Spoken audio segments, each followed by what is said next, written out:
Hello everybody, welcome to the latest edition of the Coaching Conversation.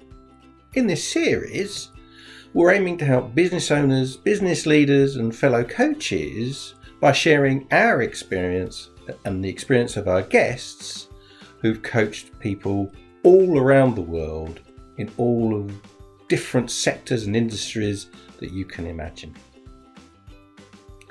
So very little more to say other than do please now sit back, relax and enjoy this edition, and look out for a special offer for our loyal audience at the end of the programme. Hello everybody and welcome to this edition of the Coaching Conversation.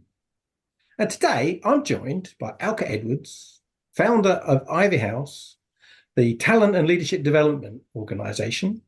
And our subject today is, how do you create behavioural change in leaders? Elke, welcome to the Coaching Conversation. Please take a moment, introduce yourself to our audience, please. Well, I think you've just done a great job of that, actually, Greg. So thank you. So I am the founder of Ivy House. We focus on leadership and talent development. We work with a range of organizations from, people like Deloitte, NatWest, M&S, through to sort of really tech savvy entrepreneurial type businesses. So the whole range across pretty much every sector, I would say. That's what we do. And are your clients mainly in the UK, or do you go further afield? No, well, obviously when you're working with blue chip companies like that, they're pretty much always global. So I would say probably about 70% of our business is global. I mean, almost all of our clients are UK based. Right. But they have a global reach. Yeah. And would they be mainly, you mentioned blue chip, would they be mainly PLCs, or do you do work with SMEs, privately owned businesses, privately owned managers?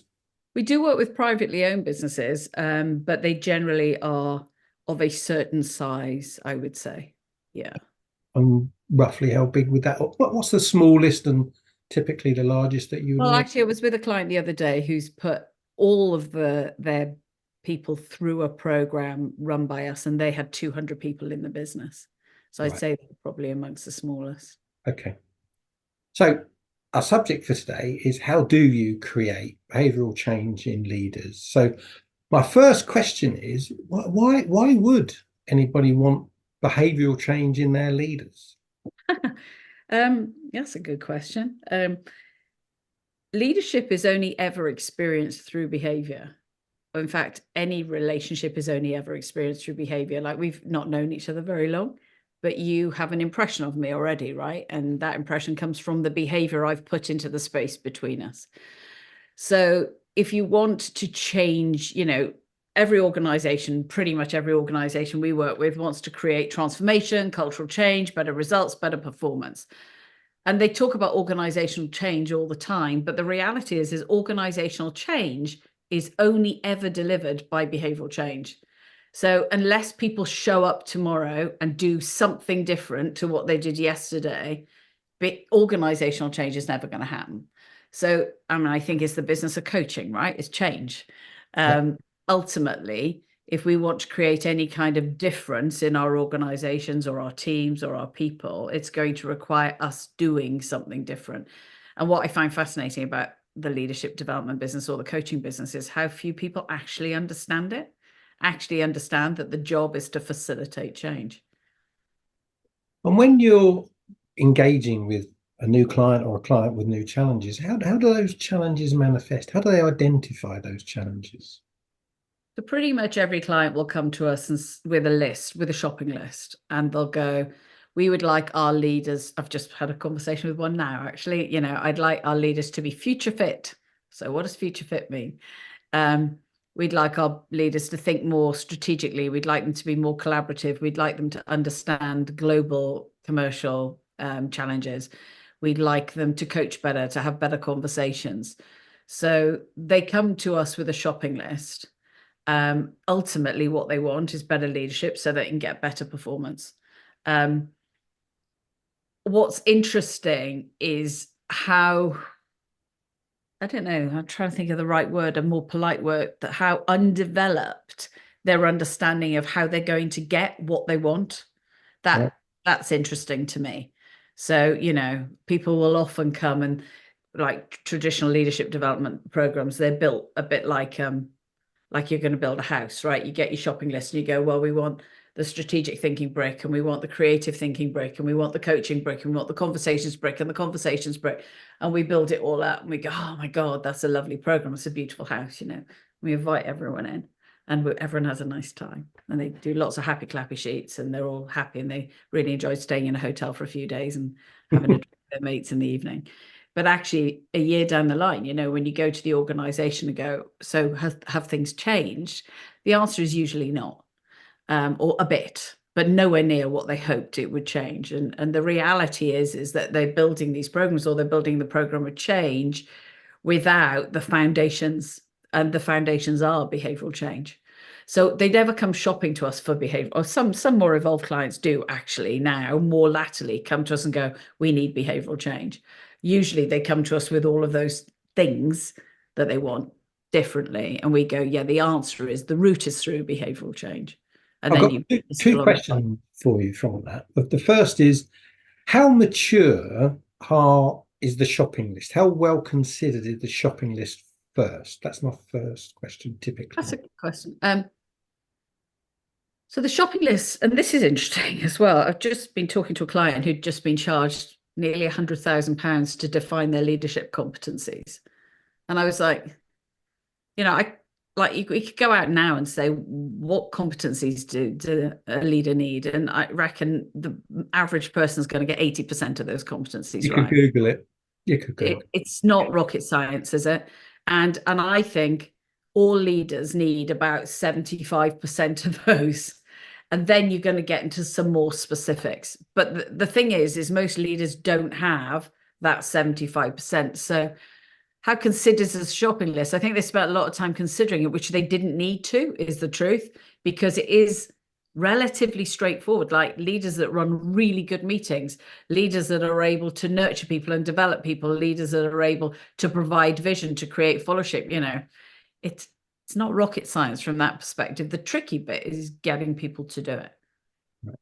The second question, therefore, was if they've come about a shopping list, I won't say superficially, but with a limited amount of understanding, how deep is the understanding of the level of change that's required to create real behavioural change? Do they come to you realising just what they're buying into?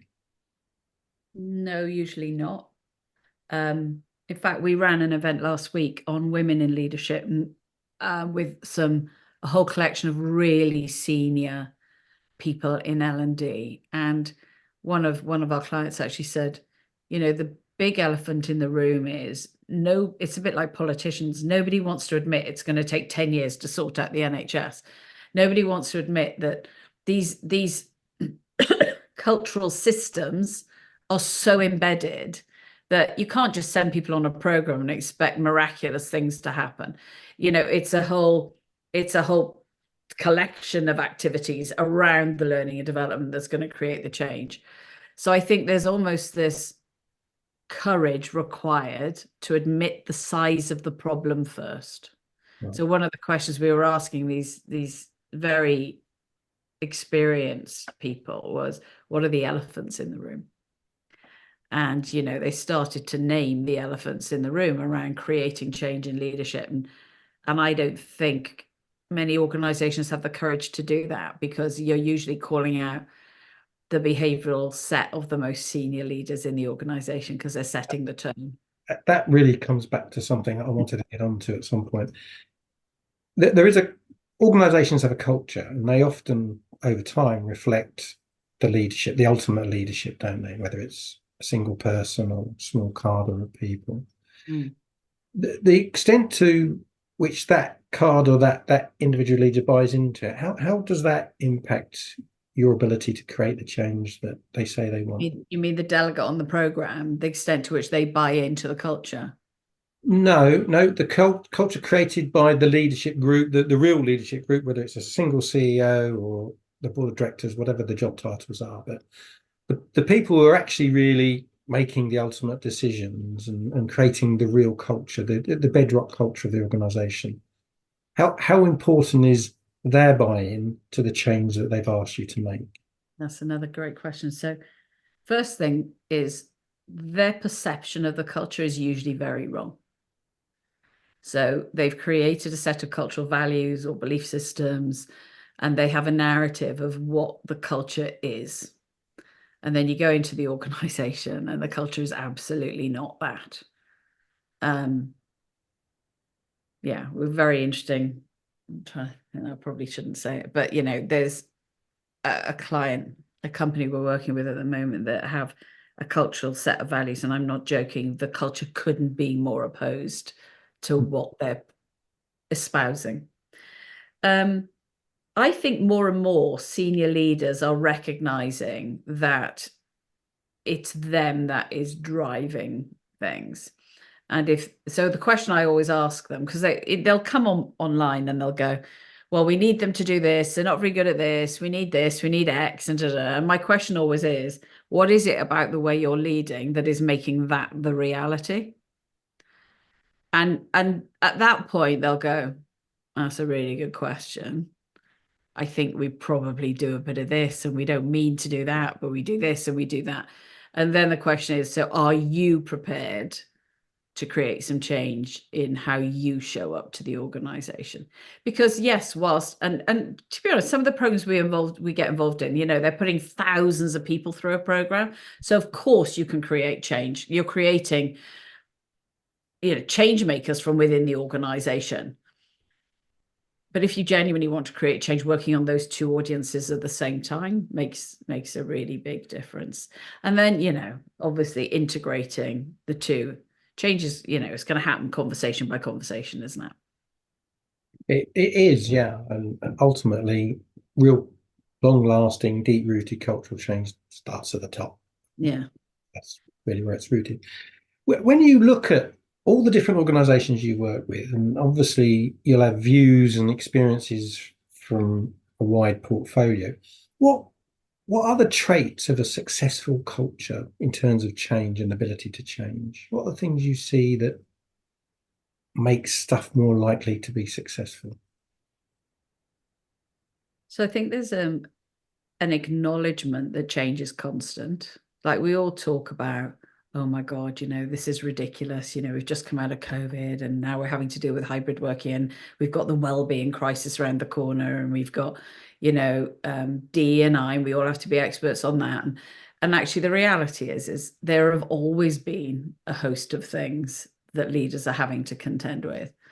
So I think firstly, there's almost comfort with change. And then there is a comfort with making mistakes. So many organizations in points where, they're trying to go through transition and it feels like the speed of change, the rate of change is very high. They get almost, they get the flight or fright, and they get frozen.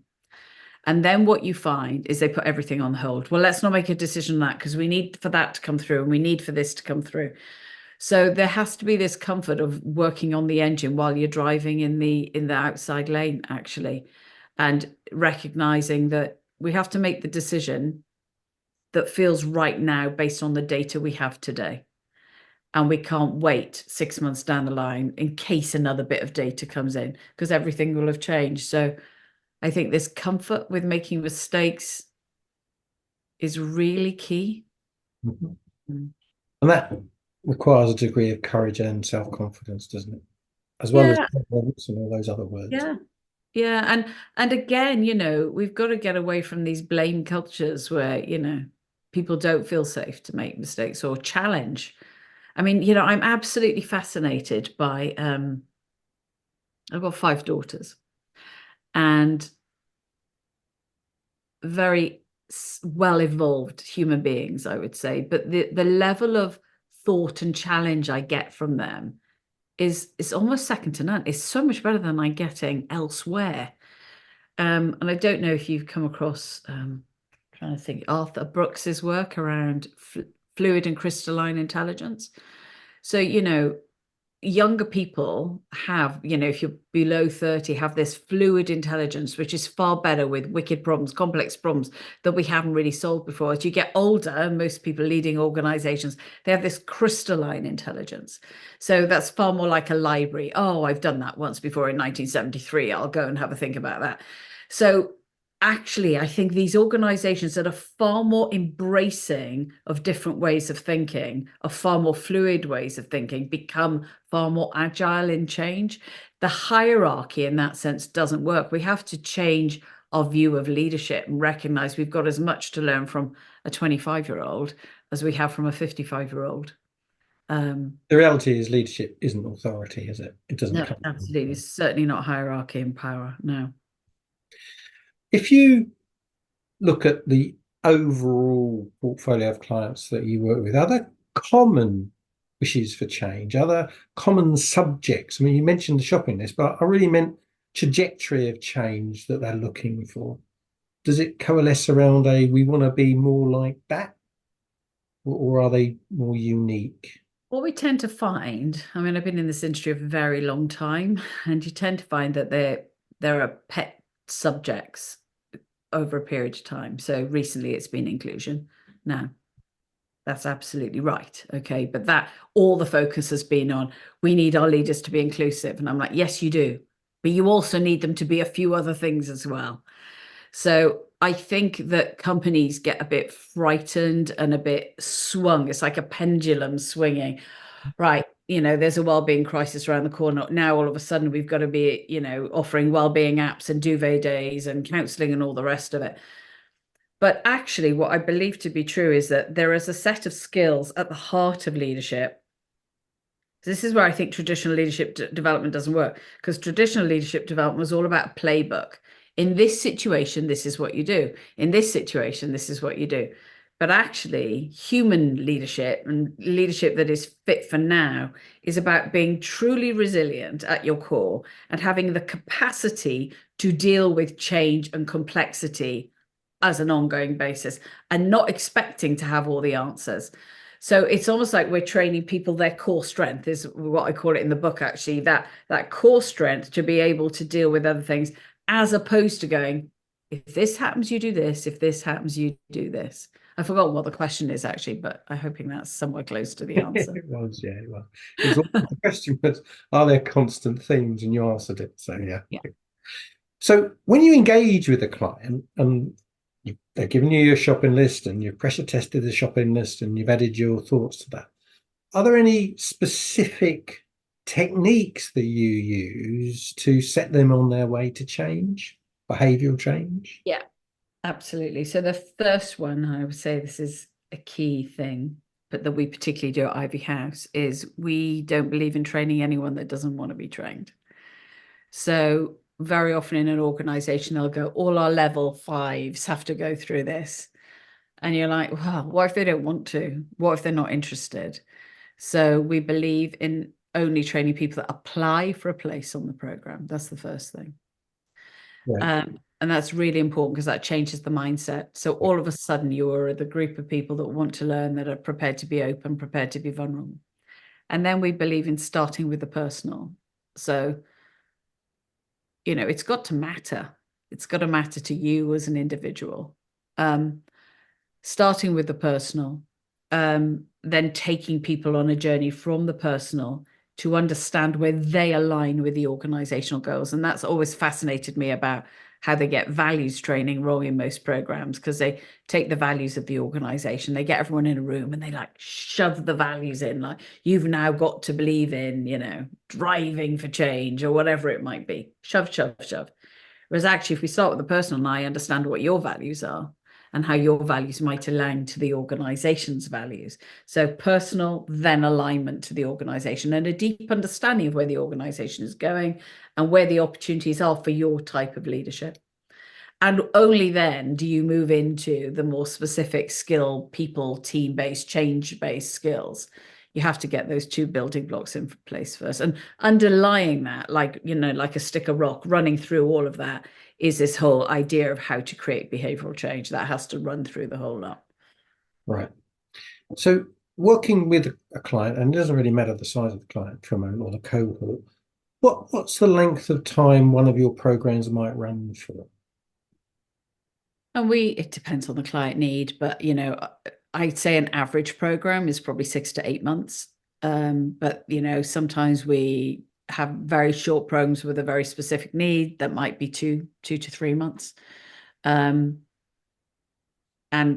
usually I'd say not, a program shouldn't last longer than about 8 months, but there might be a tail that happens internally within the client that we support them with. And when you're working with the client, I understand some of the relatively large organizations. Are you running multiple programs at the same time with different cohorts? Is that a common feature? Yeah, or yes, but also sometimes different levels.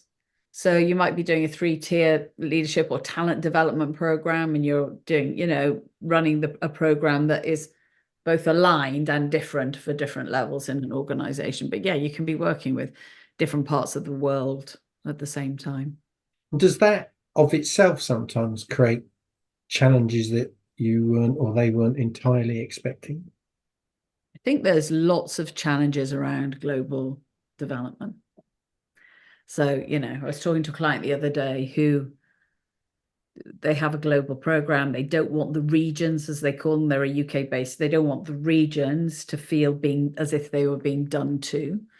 But then you've got, other organizations that say, but of course we've got somebody who can train over in, wherever it is, Ecuador or wherever it might be. And the reality is usually they've just gone online, they've met somebody. So that trainer isn't totally linked into the learning and the development that they're trying to put out. So I think global development is a challenge, and you need to really have some honest conversations about what's possible. Often you're compromising the quality if you're going with people that are all over the world that haven't trained, haven't worked together, don't know the same content. But then if you're flying people out from the UK, then you obviously got the cost of that as well, and then language challenges and all the rest of it. And then of course you've got the massive cultural problem, cultural differences. And I think you mentioned feedback earlier. Well, of course, in our Western culture, what feedback means against an Asian culture and how you work with it there is very, very different. So you need to be mindful of that too. Yeah, we've coached from Beijing to Houston, Texas, whatever, and that they live in different worlds. They live in different worlds, and then you have to have really honest conversations about the client in terms of how embracing are you going to be of different cultures, or are you actually expecting, the Houston culture to be prevalent in Beijing? And what does that mean for your recruitment, for example? Is it even realistic? Yeah. And is it realistic? Yeah.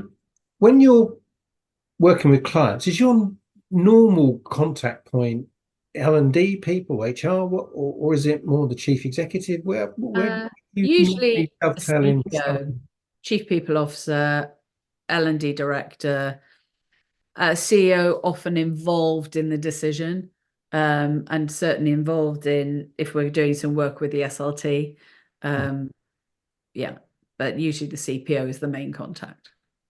And when you've finished, or you think you've finished, how does it get assessed either by the client, by the cohort that have gone through the program? How does that work? All of those ways. So, we still fall back on Kirkpatrick's 4 levels actually, because, we've searched high and low to find a different methodology. And, I was talking to a client about this the other day. The FD was saying, so, I want to know the ROI. And the reality is you can have a whole load of measures like retention, promotion rates, cultural surveys, all of that stuff. Equating that directly to an ROI and a leadership program, I think is virtually impossible. And that's the truth. People don't want to hear that, but that is the truth. You can say, obviously, this will have impacted it, but there will have been lots of other things going on at the same time that will have impacted it too. Yeah, if you created real behavioural change, you'll never know the ROI. You won't. And, but I did say to this client, I went, so let me ask you a question. I said, if I could say that we could take your leaders from, not having any coaching conversations to having coaching conversations, not thinking strategically to thinking strategically, to running brilliant teams, do you think it's going to have an impact on your performance? And they're all like, yeah. I do a lot of talks for CEOs, and they're like, and I ask, rooms of 1,000 CEOs, do you think that will have an impact on your performance? Okay. To a man and a woman, yes. Right. So, how much time are you going to invest holding off on that while you try and figure out the ROI? Yeah, precisely. Elke, we're coming to the end of our time on this edition of the Coaching Conversation. How can our audience find you? How can they reach out to you for more information? Well, the website, which is ivyhouse.co.uk. Thank you for that. Elke, it's been lovely speaking to you. I've really enjoyed it. Thanks for your time. And everybody else, thank you for listening in, and we'll see you again soon. Bye. Thank you very much. Thank you. So there you have it, the latest edition of the Coaching Conversation. Hope you enjoyed it, hope you found it useful, and I hope it did what it set out to do. As promised at the beginning of the programme, here is a special offer for you, our loyal audience. If you reach out to me at gwiley@sagegreen.com and mention this podcast, we'll make available to you a coaching program for you and or your team at a 50% discount. So where can you reach us? So it's definitely gwiley@sagegreen.com. You can also reach us at the Executive Mindset at sagegreen.com, and our website is clearly theexecutivemindset.co.uk. If you enjoyed this, do please leave us with a wonderful rating on Google. We'd really appreciate that. So nothing more for me to say now other than see you again soon.